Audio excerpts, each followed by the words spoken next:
Hi hello ನಮಸ್ಕಾರ friends, ಸಾಮ್ರಾಟ್ ಅಕಾಡೆಮಿಗೆ ಸ್ವಾಗತ. ನಾನು ಕಾವ್ಯ. ಇತಿಹಾಸ ಸರಣಿಯ 11ನೇ ಭಾಗವನ್ನು ಇವತ್ತು ನೋಡೋಣ. ದಕ್ಷಿಣ ಭಾರತದ ರಾಜಮನೆತನಗಳ ಮುಂದುವರೆದ ಭಾಗವನ್ನು ಇವತ್ತು ನೋಡ್ತಾ ಇದ್ದೀವಿ. ರಾಷ್ಟ್ರಕೂಟರು ಕ್ರಿಸ್ತಶಕ 753ರಿಂದ 973ರವರೆಗೆ ರಾಜ್ಯವನ್ನು ಆಳ್ತಾರೆ. ರಾಷ್ಟ್ರಕೂಟರು ಕನ್ನಡಿಗರು. ಪ್ರಾರಂಭದಲ್ಲಿ ಚಾಲುಕ್ಯರ ಸಾಮಂತರಾಗಿದ್ದರು. ಕರ್ನಾಟಕ ಸಾಮ್ರಾಜ್ಯದ ವೈಭವವನ್ನು ಪರಾಕಾಷ್ಠೆಗೆತ್ತಿದ ಕೀರ್ತಿ ಇವರಿಗೆ ಸಲ್ಲುತ್ತದೆ. ಇವರ ಸಾಮ್ರಾಜ್ಯ ಉತ್ತರದ ನರ್ಮದಾ ನದಿಯಿಂದ ದಕ್ಷಿಣದ ನಮ್ಮ ಕಾವೇರಿ ನದಿಯವರೆಗೆ ಹರಡಿತ್ತು. ದಂತಿದುರ್ಗನಿಂದ ಈ ಸಾಮ್ರಾಜ್ಯ ಪ್ರಾರಂಭವಾಯಿತು. ಇದರಲ್ಲಿ ಪ್ರಮುಖನಾದಂತಹ ದೊರೆ ಧ್ರುವ ಉತ್ತರ ಭಾರತದ ಮೇಲೆ ಮೊದಲ ಬಾರಿಗೆ ಯಶಸ್ವಿ ದಂಡಯಾತ್ರೆಯನ್ನು ಕೈಗೊಳ್ತಾನೆ. ಅವನ ಮಗನೇ ಮೂರನೇ ಗೋವಿಂದನ ಬಗ್ಗೆ ನೋಡೋದಾದ್ರೆ, ಇವನು ದಕ್ಷಿಣ ಭಾರತದ ಎಲ್ಲೆಡೆ ಪ್ರಭುತ್ವವನ್ನು ಸಾಧಿಸಿದನು. ಹಿಮಾಲಯದ ತಪ್ಪಲಿನವರೆಗೂ ಯಶಸ್ವಿ ಸೈನಿಕ ಕಾರ್ಯಾಚರಣೆಯನ್ನು ನಡೆಸಿದ. ಇವನ ಸಾಧನೆಯನ್ನ ಗೋವಿಂದನ ಯುದ್ಧದ ಮದ್ದಾನೆಗಳು ಗಂಗಾ ನದಿಯ ಪುಣ್ಯತೀರ್ಥದ ರುಚಿ ನೋಡಿದವು ಅಂತ ಹೇಳಿ ವರ್ಣಿಸಿದವೆ. ಅಮೋಘ ವರ್ಷ ನೃಪತುಂಗ ಇವನು ಮೂರನೇ ಗೋವಿಂದನ ಮಗ. ಸ್ವತಃ ವಿದ್ವಾಂಸನಾಗಿದ್ದನು. ಶ್ರೀವಿಜಯ ಅವನ ಆಸ್ಥಾನ ವಿದ್ವಾಂಸನಾಗಿದ್ದನು. ಇವನು ರಚಿಸಿರುವ ಕವಿರಾಜ ಮಾರ್ಗ ಕನ್ನಡದ ಮೊದಲ ಉಪಲಬ್ಧ ಗ್ರಂಥವಾಗಿದೆ. ಇದೊಂದು ಲಕ್ಷಣ ಗ್ರಂಥ ಅಂತ ಹೇಳಿದ್ರೆ ಭಾಷೆ, ಶೈಲಿ, ಛಂದಸ್ಸು ಮುಂತಾದ ಲಕ್ಷಣಗಳನ್ನು ವಿವರಿಸುವ ಗ್ರಂಥ. ನೃಪತುಂಗನಿಗೆ ಅತ್ಯಂತ ಇಷ್ಟವಾದ ಸಂಗತಿ ಅಂತ ಹೇಳಿದ್ರೆ ತನ್ನ ಪ್ರಜೆಗಳನ್ನು ಕ್ಷೇಮವಾಗಿ ನೋಡಿಕೊಳ್ಳೋದು. ಅವನು ಮಾನ್ಯಕೇಟ ಪಟ್ಟಣವನ್ನು, ಅದು ಈಗಿನ ಮಳಕೇಡ ಗುಲ್ಬರ್ಗಾ ಜಿಲ್ಲೆಯಲ್ಲಿದೆ, ಮಾನ್ಯಕೇಟ ಪಟ್ಟಣವನ್ನು ನಿರ್ಮಾಣ ಮಾಡ್ತಾನೆ. ಅದೇ ರಾಷ್ಟ್ರಕೂಟರ ರಾಜಧಾನಿಯಾಯಿತು. ಆ ಕಾಲದ ವಿಶ್ವದ 4 ವಿಶಾಲ ಸಾಮ್ರಾಜ್ಯಗಳಲ್ಲಿ ರಾಷ್ಟ್ರಕೂಟ ಸಾಮ್ರಾಜ್ಯ ಒಂದಾಗಿತ್ತೆಂದು ಅರಬ್ ಪ್ರವಾಸಿ ಸುಲೈಮಾನ್ ಬಣ್ಣಿಸಿದ್ದಾನೆ. ಇನ್ನು ಉಳಿದ 3 ಯಾವುದು ಅಂತ ಹೇಳಿದ್ರೆ ರೋಮನ್, ಅರಬ್ ಮತ್ತು ಚೀನಿ ಸಾಮ್ರಾಜ್ಯಗಳು. ನೆಕ್ಸ್ಟ್ ಬರೋದು ಮೂರನೇ ಕೃಷ್ಣನು ಚೋಳರನ್ನ ಸೋಲಿಸಿ ರಾಮೇಶ್ವರದವರೆಗೂ ತನ್ನ ಸೈನ್ಯದೊಂದಿಗೆ ಜಯಬೇರಿಯನ್ನು ಬಾರಿಸ್ತಾನೆ. ವಿಜಯದ ನೆನಪಿಗಾಗಿ ಅಲ್ಲಿ ವಿಜಯ ಸ್ತಂಭವನ್ನು, ದೇವಾಲಯವನ್ನು ಸ್ಥಾಪಿಸ್ತಾನೆ.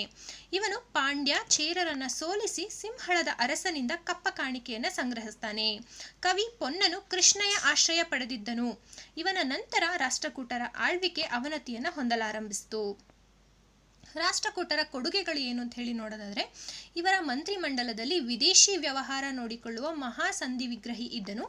ಆಡಳಿತದ ಅನುಕೂಲಕ್ಕಾಗಿ ರಾಷ್ಟ್ರ ಅಂದ್ರೆ ಮಂಡಲ, ವಿಷಯ, ನಾಡು, ಗ್ರಾಮಗಳಾಗಿ ವಿಭಜಿಸಲಾಗಿತ್ತು. ವಿದೇಶಿ ವ್ಯಾಪಾರದಿಂದ ರಾಜ್ಯಕ್ಕೆ ಅಪಾರವಾದ ಸುಂಕ ಬರುತ್ತಿತ್ತು. ಇವರು ಕನ್ನಡ ಮತ್ತು ಸಂಸ್ಕೃತ ಎರಡಕ್ಕೂ ಪ್ರೋತ್ಸಾಹ ನೀಡಿದರು.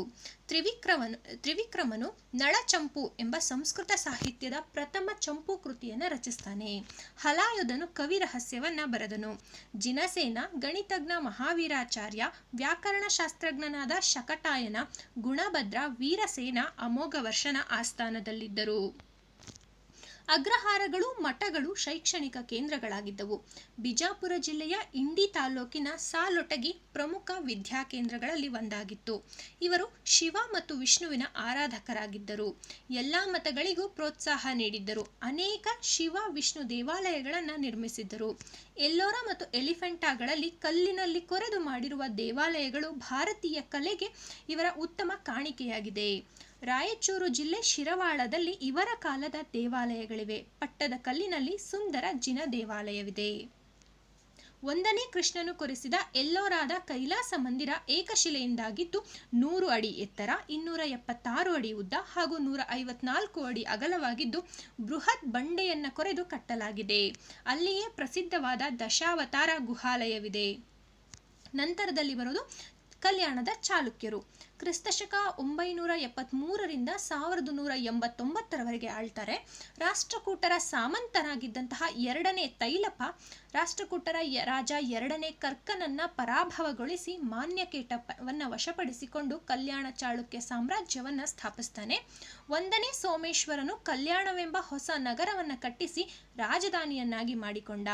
ಇದೇ ಬೀದರ್ನ ಜಿಲ್ಲೆಯ ಬಸವ ಕಲ್ಯಾಣ ಅಂತ ಹೇಳಿ ಅನಿಸಿದೆ ಇವತ್ತು. ಚೋಳರ ರಾಜಧಾನಿಯನ್ನ ಕೊಪ್ಪಂ ಎಂಬಲ್ಲಿ ಸೋಲಿಸಿದ ಚೋಳರ ರಾಜನನ್ನ 6ನೇ ವಿಕ್ರಮಾದಿತ್ಯ. ಕ್ರಿಸ್ತಶಕ 1076ರಲ್ಲಿ ಚಾಳುಕ್ಯ ವಿಕ್ರಮ ಶಕೆಯನ್ನು ಇವನು ಆರಂಭಿಸ್ತಾನೆ.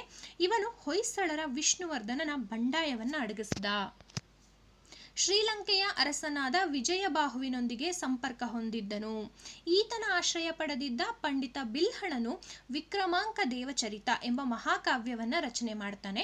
ಇದು ವಿಕ್ರಮಾದಿತ್ಯನ ಜೀವನ ವೃತ್ತಾಂತವನ್ನ ಆಧರಿಸಿದಂತಹ ಕೃತಿ. ವಿಜ್ಞಾನೇಶ್ವರ ಅನ್ನುವಂತಹವನು ಮಿತಾಕ್ಷರ ಸಂಹಿತೆಯನ್ನ ಬರೆದಿದ್ದಾನೆ. ಇದು ಹಿಂದೂ ಕಾನೂನು ಪದ್ಧತಿಯ ಪ್ರಮಾಣ ಗ್ರಂಥವೆಂದು ಮನ್ನಣೆಯನ್ನ ಪಡ್ಕೊಂಡಿದೆ. ನಂತರದಲ್ಲಿ ಬರೋನು ಮೂರನೇ ಸೋಮೇಶ್ವರ. ಇವನು ವಿಕ್ರಮಾದಿತ್ಯನ ಮಗ. ಇವನು ಮಾನಸೋಲ್ಲಾಸ ಎಂಬ ಸಂಸ್ಕೃತ ವಿಶ್ವಕೋಶವನ್ನು ರಚಿಸಿದ್ದಾನೆ. ಇದರಲ್ಲಿ ಸರ್ವಶಾಸ್ತ್ರಗಳು ಅಡಗಿದವೆ. ಇವನು ಸರ್ವಜ್ಞ ಚಕ್ರವರ್ತಿ ಅಂತ ಹೇಳಿ ಪ್ರಖ್ಯಾತನಾಗಿದ್ದನು. ನಾಲ್ಕನೆಯ ಸೋಮೇಶ್ವರನ ಕಾಲದಲ್ಲಿ ರಾಜ್ಯವು ಕ್ಷೀಣಿಸಿ ಕಲಚುರಿ ಬಿಜ್ಜಳ ಕಲ್ಯಾಣವನ್ನು ಆಕ್ರಮಿಸಿ ಸ್ವತಂತ್ರನಾಗಿ ಆಳ್ತಾನೆ. ಕ್ರಾಂತಿಕಾರಿ ಬಸವೇಶ್ವರರು ಇದೇ ಕಾಲದಲ್ಲಿ ಬೆಳಕಿಗೆ ಬಂದವರು. ಇವರು ಕ್ರಿಸ್ತಶಕ 1162ರಲ್ಲಿ ಅನುಭವ ಮಂಟಪವನ್ನ ಸ್ಥಾಪಿಸ್ತಾರೆ.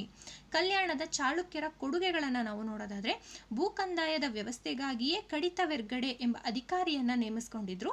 ರನ್ನನ ಗದಾಯುದ್ಧ, ಸಾಹಸ ಭೀಮ ವಿಜಯ, ದುರ್ಗಸಿಂಹನ ಪಂಚತಂತ್ರ, ನಯಸೇನನ ಧರ್ಮಾಮೃತ ಮುಖ್ಯ ಗ್ರಂಥಗಳಾಗಿವೆ.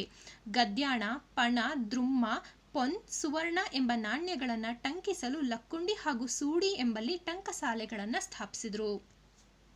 ಲಕ್ಕುಂಡಿಯ ಕಾಶಿ ವಿಶ್ವೇಶ್ವರ, ಇಟಗಿಯ ಮಹಾದೇವ ದೇವಾಲಯ, ಕುರುವತ್ತಿಯ ಮಲ್ಲಿಕಾರ್ಜುನ ಮಂದಿರ, ಗದಗಿನ ತ್ರಿಕೂಟೇಶ್ವರ ಮುಂತಾದ ಪ್ರಸಿದ್ಧ ದೇವಾಲಯಗಳು ಇವರ ಕೊಡುಗೆಗಳಾಗಿವೆ.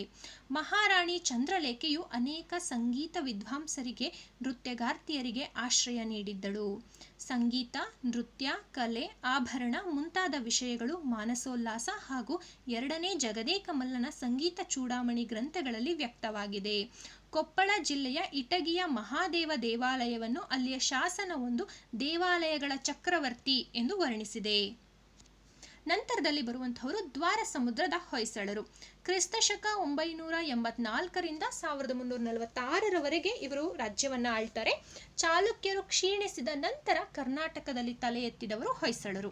ಚಿಕ್ಕಮಗಳೂರು ಜಿಲ್ಲೆ ಮೂಡಿಗೆರೆ ತಾಲೂಕಿನ ಸೊಸೆ ಊರು, ಈಗಿನ ಅಂಗಡಿ ಹಳ್ಳಿಯ ಬಳಿ ಈ ಮನೆತನದ ಮೂಲ ಪುರುಷ ಸಳನು ಜೈನ ಮುನಿಯಾದ ಸುದತ್ತ ಮುನಿಯ ಆದೇಶದಂತೆ ಹುಲಿಯೊಡನೆ ಕಾದಾಡಿ ಅದನ್ನು ಕೊಂದು ಹೊಯ್ಸಳ ಎನಿಸಿಕೊಂಡು ಈ ವಂಶದ ಸ್ಥಾಪಕ ಆಗ್ತಾನೆ. ಪ್ರಾರಂಭದಲ್ಲಿ ಬೇಲೂರು, ಅನಂತರ ದ್ವಾರ ಸಮುದ್ರ ಅಂದ್ರೆ ಇವತ್ತಿನ ಹಳೇಬೀಡು ಅವರ ರಾಜಧಾನಿಯಾಗಿತ್ತು. ಹುಲಿಯನ್ನು ಕೊಲ್ಲುವ ಸಳನ ಚಿತ್ರವೇ ಹೊಯ್ಸಳರ ರಾಜಲಾಂಛನವಾಯಿತು. ವಿಷ್ಣುವರ್ಧನ ಚೋಳರಿಂದ ಗಂಗವಾಡಿಯನ್ನ ಗೆದ್ದು ತಲಕಾಡುಗೊಂಡ ಎಂಬ ಬಿರುದು ಪಡೆದನು. ಈ ವಿಜಯದ ನೆನಪಿಗಾಗಿ ತಲಕಾಡಿನಲ್ಲಿ ಕೀರ್ತಿ ನಾರಾಯಣ ಮತ್ತು ಬೇಲೂರಿನ ಚನ್ನಕೇಶವ ದೇವಾಲಯವನ್ನ ಕಟ್ಟಿಸಿದನು. ಆತನು ಜೈನಮತೀಯನಾಗಿದ್ದು ಅನಂತರ ವೈಷ್ಣವ ಪಂಥವನ್ನ ಸ್ವೀಕರಿಸ್ತಾನೆ. ಆದರೆ ಅವನ ರಾಣಿ ಶಾಕುಂತಲೆ ಜೈನ ಮತದಲ್ಲಿಯೇ ಉಳ್ಕೊಳ್ತಾಳೆ, ಅದರಲ್ಲೇ ಮುಂದುವರಿತಾಳೆ. ಅವಳು ನಾಟ್ಯ ಸರಸ್ವತಿ ಅಂತ ಹೇಳಿ ಪ್ರಸಿದ್ಧಿಯನ್ನ ಹೊಂದಿದ್ಳು. ರಾಮಾನುಜಾಚಾರ್ಯರಿಗೆ ವಿಷ್ಣುವರ್ಧನ ಆಶ್ರಯವನ್ನ ನೀಡಿದ್ದ. ನಂತರದಲ್ಲಿ ಬರೋನು ಮೂರನೇ ಬಲ್ಲಾಳ, ಹೊಯ್ಸಳ ವಂಶದ ಕೊನೆಯ ಪ್ರಮುಖ ಅರಸ. ಅವನ ಕಾಲದಲ್ಲಿ ದಿಲ್ಲಿಯ ಸುಲ್ತಾನರು ಮೇಲಿಂದ ಮೇಲೆ ದಕ್ಷಿಣ ಭಾರತದ ಮೇಲೆ ದಂಡೆತ್ತಿ ಬಂದರು. ದೇವಾಲಯಗಳು ಭಗ್ನಗೊಂಡವು. ಈ ಇಡೀ ವಿಪತ್ತನ್ನ ಇವನೊಬ್ಬನೇ ಎದುರಿಸಬೇಕಾಯ್ತು. ಎದುರಿಸ್ತಾನೆ. ಹೊಯ್ಸಳರ ಕೊಡುಗೆಗಳನ್ನು ನಾವು ನೋಡೋದಾದ್ರೆ, ಇವರು ಕೃಷಿಗಾಗಿ ಶಾಂತಿ ಸಾಗರ, ಬಲ್ಲಾಳರಾಯ ಸಮುದ್ರ, ವಿಷ್ಣು ಸಮುದ್ರ ಮುಂತಾದ 100 ಕೆರೆಗಳನ್ನು ಕಟ್ಟಿಸಿದ್ರು. ಅರಸನಿಗೆ ಗರುಡರೆಂಬ ವಿಶೇಷ ಅಂಗರಕ್ಷಕ ದಳ ಇತ್ತು. ಅವರು ರಾಜರು ಮರಣ ಹೊಂದಿದಾಗ ತಾವೂ ಸಹ ಪ್ರಾಣತ್ಯಾಗವನ್ನ ಮಾಡ್ತಾ ಇದ್ರು. ರುದ್ರಭಟ್ಟನು ಜಗನ್ನಾಥ ವಿಜಯವನ್ನ, ಜನ್ನನು ಯಶೋಧರ ಚರಿತೆಯನ್ನ, ಹರಿಹರನು ಗಿರಿಜಾ ಕಲ್ಯಾಣವನ್ನ, ರಾಘವಾಂಕನು ಹರಿಶ್ಚಂದ್ರ ಕಾವ್ಯವನ್ನ ಹಾಗೂ ಕೇಶಿರಾಜನು ಶಬ್ದಮಣಿ ದರ್ಪಣವನ್ನ ರಚಿಸಿದ್ದಾರೆ. ಸಂಸ್ಕೃತದಲ್ಲೂ ರಾಮಾನುಜಾಚಾರ್ಯರ ಶ್ರೀಭಾಷ್ಯ, ಪರಾಶರ ಭಟ್ಟರ ಶ್ರೀ ಗುಣರತ್ನ ಕೋಶಗಳು ಪ್ರಮುಖವಾಗಿದ್ದಾವೆ. ಹಳೇಬೀಡಿನ ಹೊಯ್ಸಳೇಶ್ವರ, ಬೇಲೂರಿನ ಚನ್ನಕೇಶವ, ಸೋಮನಾಥಪುರದ ಕೇಶವ ದೇವಾಲಯಗಳು ಪ್ರಮುಖವಾದವು. ವಿಷ್ಣುವರ್ಧನನು ಚೋಳರ ಮೇಲಿನ ವಿಜಯದ ನೆನಪಿಗಾಗಿ ಬೇಲೂರಿನ ಚನ್ನಕೇಶವ ದೇವಾಲಯವನ್ನ ನಿರ್ಮಾಣ ಮಾಡ್ತಾನೆ. ಇದಿಷ್ಟು ದಕ್ಷಿಣ ಭಾರತದ ರಾಜ ಮನೆತನಗಳಿಗೆ ಸಂಬಂಧಪಟ್ಟಂತಹ ಕರ್ನಾಟಕ ಸ್ಟೇಟ್ ಸಿಲೆಬಸ್ನ ಕಂಪ್ಲೀಟ್ ಮಾಹಿತಿಯನ್ನು ನಾನು ನೀಡಿದ್ದೀನಿ. ನಂತರದಲ್ಲಿ ಬೇರೆ ಟಾಪಿಕನ್ನು ನಾವು ನೋಡೋಣ. ಬಟ್ ಇಲ್ಲಿಯವರೆಗೂ 8ನೇ ಕ್ಲಾಸ್ನ ಪಾರ್ಟ್ 2 ಕಂಪ್ಲೀಟ್ ಆಗಿದೆ. ಜೊತೆಗೆ 6ನೇ ಕ್ಲಾಸ್ ಮುಂದುವರಿತಾನೆ ಇದೆ. 6ನೇ ಕ್ಲಾಸ್ ಮತ್ತು 8ನೇ ಕ್ಲಾಸ್ ಎರಡರಲ್ಲೂ ಈ ಟಾಪಿಕ್ಗಳು ಇರೋದ್ರಿಂದ ಎರಡನ್ನು ಕಂಬೈನ್ ಮಾಡಿ ಹೇಳಿದ್ದೀನಿ. ಎಲ್ರಿಗೂ ಅರ್ಥ ಆಗಿದೆ ಅಂತ ಹೇಳಿ ನಾನು ಭಾವಿಸ್ತೀನಿ ಫ್ರೆಂಡ್ಸ್. ಧನ್ಯವಾದಗಳು. Keep watching. ಸಬ್ಸ್ಕ್ರೈಬ್ ಮಾಡಿ, ಲೈಕ್ ಮಾಡಿ, ಶೇರ್ ಮಾಡಿ.